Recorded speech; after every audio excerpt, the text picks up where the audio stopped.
और जेल से जल्दी आने वाला प्रभु यीशु मसीह के आदि पवित्र नाम में सब पवित्र लोगों को मसीह बना देता हूँ। प्रभु की अनुग्रह है ये हफ्ते में भी हमें इस रीति में आपस में मिलकर के प्रभु का वचन सीखने के लिए प्रभु ने हमें अवसर दिया। कितना भी हमें प्रभु दिन देता है, प्रभु से लिपटे रहना और प्रभु में आगे बढ़ना एक कितना श्रेष्ठ बात है। प्रभु में आने के बाद रोज हमें बढ़ना चाहिए, उन्नति पाना चाहिए। जहाँ पर जीवन है वहाँ पर बढ़ोतरी है। तो आज मैं आपको बाइबल का एक खास विषय को लेकर के आया। साधारण रीति में अधिकतर मंडलियों में ये बात नहीं सिखाया जाता। मैंने कभी कहीं सीखा नहीं। बोलने का अर्थ मतलब जितना भी विश्वासी ग्रुप में ये विषय जानने वाले लोग तक बहुत कम है। ऐसा एक विषय मैं आपको बताने के लिए आज आरंभ कर रहा हूँ, जबकि ये अनंतता के लिए बहुत ही गहरी बात है, बहुत ही ज़रूरतमंद बात है। अरे विषय को अगर नहीं जाना तो शायद आपको अनंतता में बड़ा नुकसान हो सकता है। वो क्या बात है आपको मालूम? वो है हमारा त्रिकाल उद्धार। त्रिकाल उद्धार बोलेगा तो हमारे में मनुष्य में 3 भाग है। 3 भागों का उद्धार अलग अलग समय में। इसका बारे में शायद अभी आपको भी सुनने वालों में बहुत से लोगों को एक नया सुनने का मौका होगा, या कुछ लोग त्रिकाल रक्षा के बारे में सुना है तो भी उसको इतना ठीक से नहीं जाना होगा, नहीं समझा होगा। इसलिए मैं आशा करता हूँ आप लोग इस विषय में अच्छा रीति में जाने और अपने जीवन में एक विजयी जीवन बिता सके। तो मैं आज अभी कई लोग क्रिस्ती लोग तक मनुष्य में 3 भाग है ये बात को तक समझते नहीं। कितना दुखदायी बात है। मैं आधार में उसके लिए एक वचन आपको पढ़ाना चाहूँगा। पहला थिस्सलुनीकियों 5 अध्याय का 23 वचन। शांति का परमेश्वर आप ही तुम्हें पूरी रीति से पवित्र करे और तुम्हारी आत्मा और प्राण और देह हमारे प्रभु यीशु मसीह के आने तक पूरे पूरे और निर्दोष सुरक्षित रहे। देखिए यहाँ पर बहुत स्पष्ट रीति में आपने सुना, हमारे आत्मा और प्राण और शरीर। देखा कितना भाग है? 3 भाग है। ये तीनों भाग प्रभु के आगमन की तैयारी करते हुए हमें रहना है। तीनों भागों में हमारी तैयारी होना कितना जरूरी बात है। ये कैसे संभव है ना? आज बहुत लोग मतलब आत्मा को और प्राण को एक समझता, क्योंकि वो एकदम ज़्यादा मिला रहता। उसको भी अलग करने वाला बात प्रभु का वचन है। मैं वो भाग को भी थोड़ा पढ़ाऊँ। इब्रानियों उसका 4 अध्याय का 12 वचन। क्योंकि परमेश्वर का वचन जीवित और प्रबल और हर एक 2-धारी तलवार से भी बहुत चौका है और प्राण और आत्मा को और गांठ गांठ को और गूंदे गूंदे को अलग करके आर पार छेदता है और मन की भावनाओं और विचारों को जांचता है। देखिए अभी प्रभु का वचन इस विषय में हमें विभाजन करने में बहुत सरल रूप में हमें सहायता करता है। आप देखिए ये वचन क्या करता, और एक बार पढ़ेगा उसको, उस वचन को मतलब क्योंकि परमेश्वर का वचन जीवित और प्रबल और हर एक 2-धारी तलवार से भी बहुत चौका है और प्राण और आत्मा को। देखा प्राण और आत्मा को। अभी आप देखिए प्राण और आत्मा को और गांठ गांठ और गूंदे गूंदे को अलग करके आर पार छेदता है। हर पार छेदता है। देखिए प्राण और आत्मा को और मतलब हर पार मतलब उसको पार करके अलग करके वो छेदता है और मन की भावना और विचारों को जांचता है। हाँ देखिए मतलब क्या है कि यहाँ पर प्रभु का वचन क्या करता है, हमारा आत्मा को, प्राण को, और प्राण बोलेगा तो हमारे देही और हमारा शरीर को, ये तीनों भाग को अलग अलग करके हमें बताता है, समझाता है। देखा कितना बड़ी बात है। हमें इस बात को जानना है, मनुष्य में ये 3 भाग है।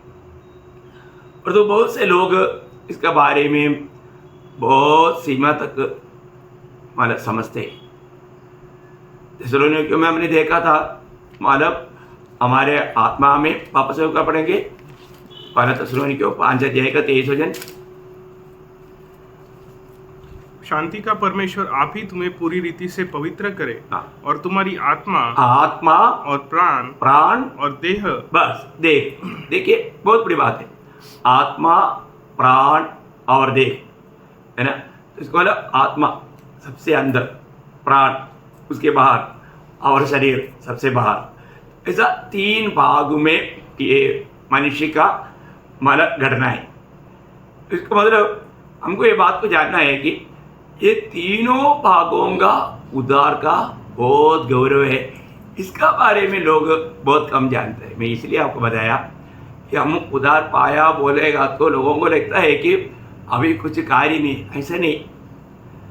अभी यहाँ पर सबसे बड़ी बात क्या है कि मतलब आत्मा, मतलब वास्तव में अभी तक हमारा उद्धार हुआ है आत्मा में, आत्मा का, ये बहुत बड़ी बात है। अभी तक हमारा प्राण का उद्धार नहीं हुआ और शरीर का उद्धार नहीं हुआ।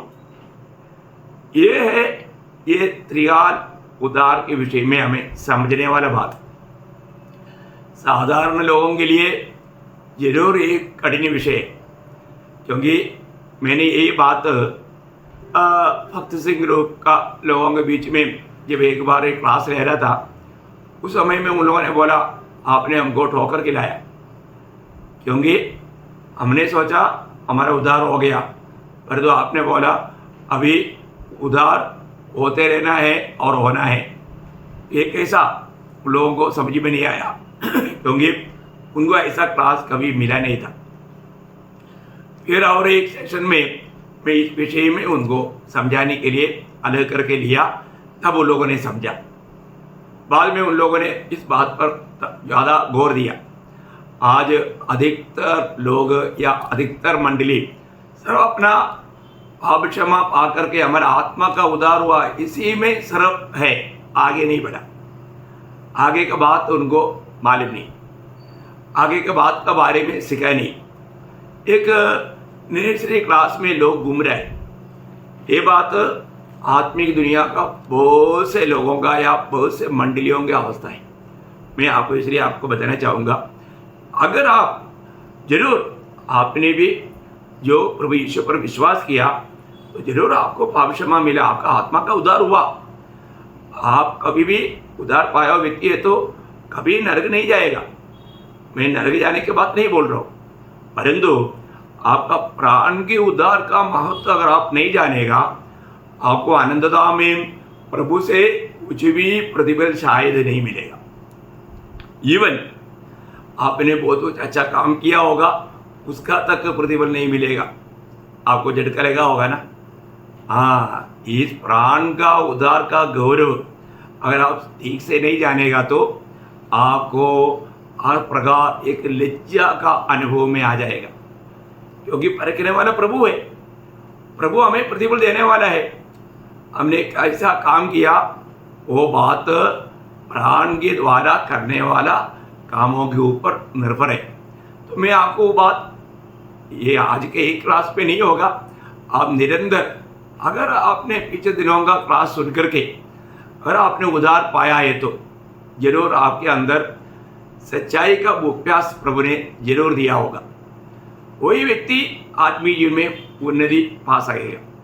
इसलिए आप इस बात को बहुत ध्यान से सुनना। आपने जो भी प्रभु पर विश्वास किया, अभी आपका आत्मा का उद्धार हुआ, आपका आत्मा का उद्धार जरूर हुआ। आपने पाप की सजा से छुटकारा पाया। प्रभु का वचन क्या बोलता, जब भी मतलब आत्मा का उद्धार होने का एक बार अर्थ बोलेगा तो पाप की सजा से छुटकारा पाया, नंबर 1 बात। लेकिन दूसरा, हमारा प्राण या देही का उद्धार, उसका अर्थ क्या है? पाप की सामर्थ्य से उद्धार पाते रहना, पाप की सामर्थ्य से उद्धार पाते रहना। ये कंटिन्यूस टेंस है, ये वर्तमान काल की बात है। हम लोग एक पाप वाला दुनिया में रहता है, इसलिए पाप की शक्ति से रोज हमें उद्धार पाते रहना है। इसको बोलता है हमारा प्राण का उद्धार। बहुत बड़ी बात है। आत्मा का उद्धार के लिए हमने कुछ भी नहीं किया, सिर्फ विश्वास करना काफी था। परंतु हमारा प्राण का उद्धार रोज होने वाला बात है। जब से आपका आत्मा का उद्धार हुआ और जब तक अपना शरीर का उद्धार नहीं होगा, इसका बीच में हमें मिलने वाला पूरा जीवन का समय में, यात्रा में रोज हमें इस प्राण का उद्धार में रोज बढ़ना है। मतलब प्राण का उद्धार का बात पर बहुत अच्छा रीति में हमें समझना बहुत जरूरी बात है, क्योंकि ये एक क्षण का बात नहीं, एक लॉन्ग प्रोसीजर है, एक लंबा पद्धति है। ये छोटा पद्धति नहीं, लंबा पद्धति है। ये प्रभु ने आयोजित किया हुआ पद्धति है। इसी कारण मतलब आत्मा का उद्धार के लिए हमने कुछ भी नहीं किया, सब प्रभु ने किया, सब आपने विश्वास करके पा लिया। शरीर का भी उद्धार हमने कुछ भी नहीं किया, एक क्षण में तुरही की भुगते हो जाएगा, वो भी एक क्षण में हो जाएगा। परंतु प्राण का उद्धार एक क्षण की बात नहीं। मैं इसलिए आपको बताना चाहूँगा, इसको जानना बहुत ही जरूरी बात है। परंतु विरोधी ने बहुत से उद्धार पाए लोगों से ये बात छिपा कर रखा, ये बात जानने नहीं दिया। और ये विषय में आज बहुत से बड़े बड़े वेद ज्ञानी कहने वाले लोगों में भी ये बात का प्रकाश पाया हुआ लोग बहुत कम रहता। तो मैं आशा करता हूँ आप इस विषय को सही में जाने कि हमारा आत्मा का उद्धार का अर्थ है हमें पाप की सजा से छुटकारा पाना या अनंत आग से बचना। प्राण के उद्धार का अर्थ है पाप की सामर्थ्य से प्रतिदिन उद्धार पाना। पाप की सामर्थ्य से, सामर्थ्य पाप का सामर्थ्य रहता है, उस सामर्थ्य से प्रतिदिन उद्धार पाना। और शरीर का उद्धार का अर्थ है पाप की उपस्थिति से उद्धार पाना। पाप की उपस्थिति से उद्धार पाना मतलब शरीर का उद्धार पाने के बाद फिर कोई भी प्रकार का पाप में पड़ने का कोई सवाल नहीं होता। ये बहुत बड़ी बात है। और एक प्रकार में ये तीनों बातों का बोलेगा तो वो ये है, मतलब हमने धार्मिकता प्राप्त किया, हम धार्मिकता प्राप्त किया, पाप की क्षमा पाया, इसका मतलब धार्मिकता प्राप्त किया और पवित्रता प्राप्त करते रहता, पवित्रता को प्राप्त करते रहता और महिमा को प्राप्त करेगा, महिमा को प्राप्त करेगा।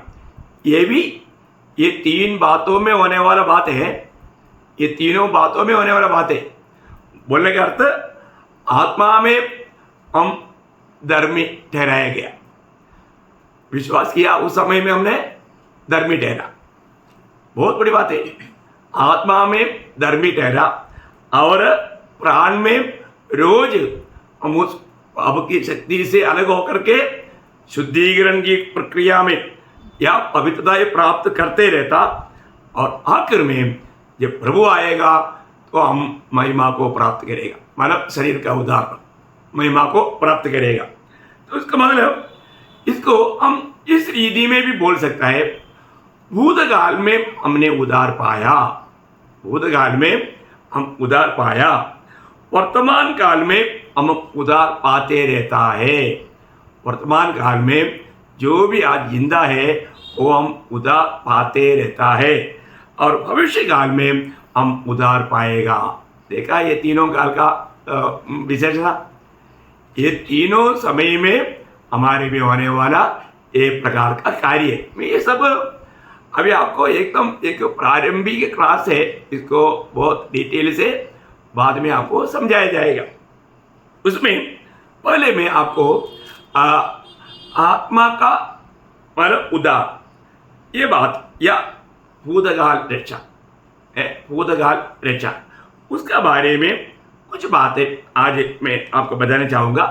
बाकी कल का क्लास में आपको मतलब और थोड़ा बताएंगे, लेकिन ये एक दो क्लास में नहीं, कई क्लासेस चलेगा, तभी आपको ये बात बता पाएगा। मैं पूरा कोशिश करूँगा इसमें आपको ज़्यादा से ज़्यादा समझाए और यदि आपको जो कोई समझ में नहीं आया तो भी आप मुझे जरूर बात करना है। तो अभी भूतकाल उद्धार या हमारा उद्धार हमने पाया, वो भूतकाल उद्धार वो है यूहन्ना का सुसमाचार 3 अध्याय का 16 वचन आपको याद है। क्योंकि परमेश्वर ने जगत से ऐसा प्रेम रखा कि उसने अपना एकलौता पुत्र दे दिया, ताकि जो कोई उस पर विश्वास करे वह नष्ट न हो परंतु अनंत जीवन पाए। देखा, तो प्रभु यीशु पर विश्वास किया हुआ सभी को पाप क्षमा मिला, उन्होंने अनंत जीवन पाया।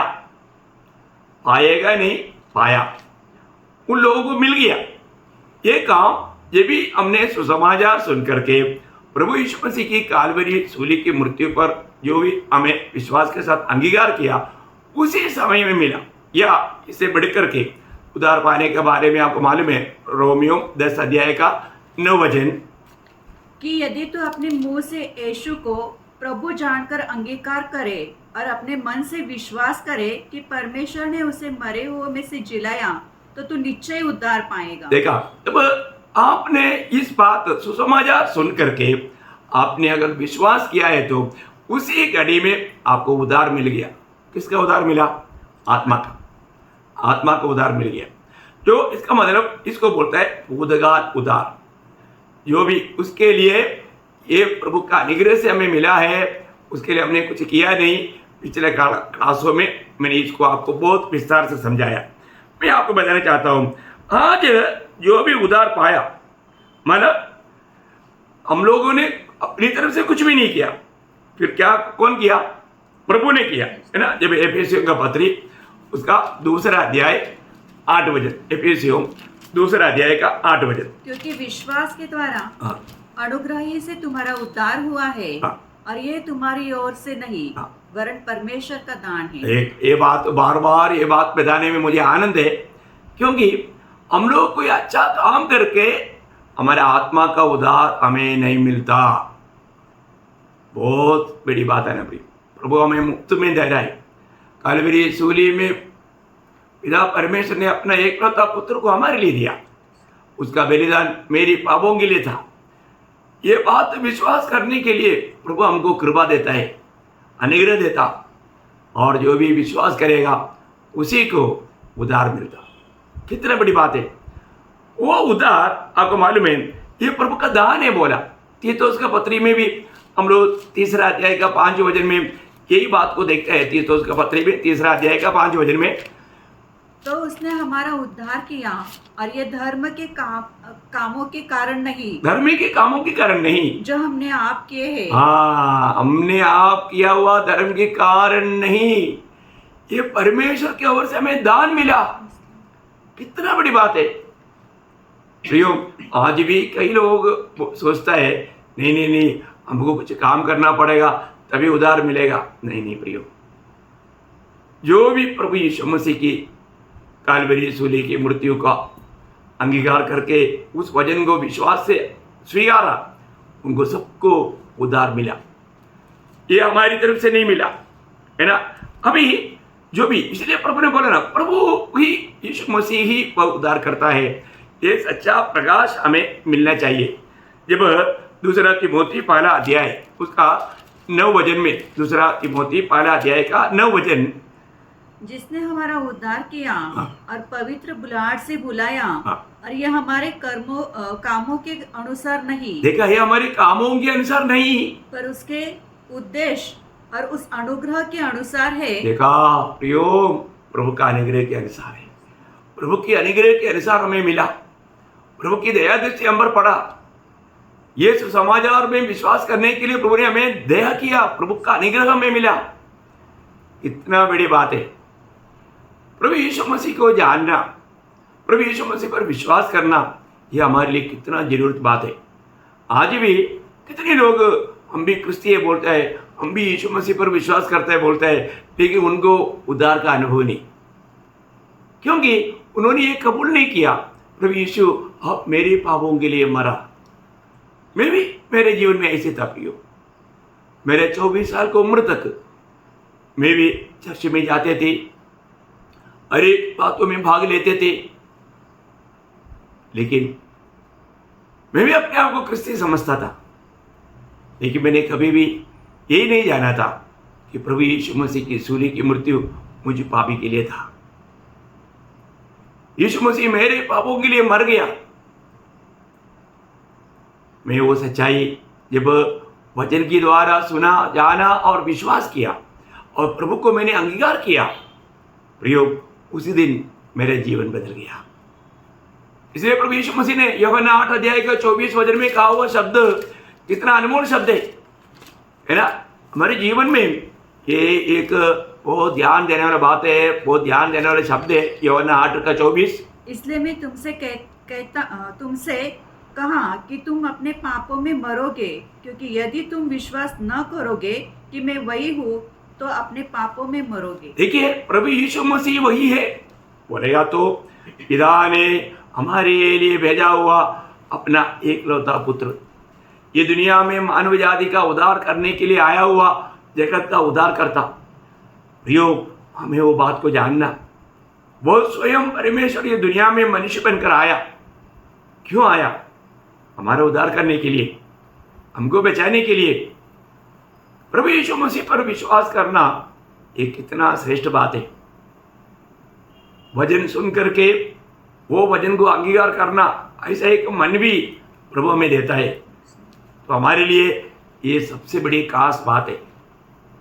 इसलिए मैं आपको बताना चाहता हूँ, आज जो लोगों ने प्रभु यीशु पर उसका सुसमाचार सुनकर विश्वास किया, उनका उद्धार हुआ। कहाँ पर? सर्व आत्मा में।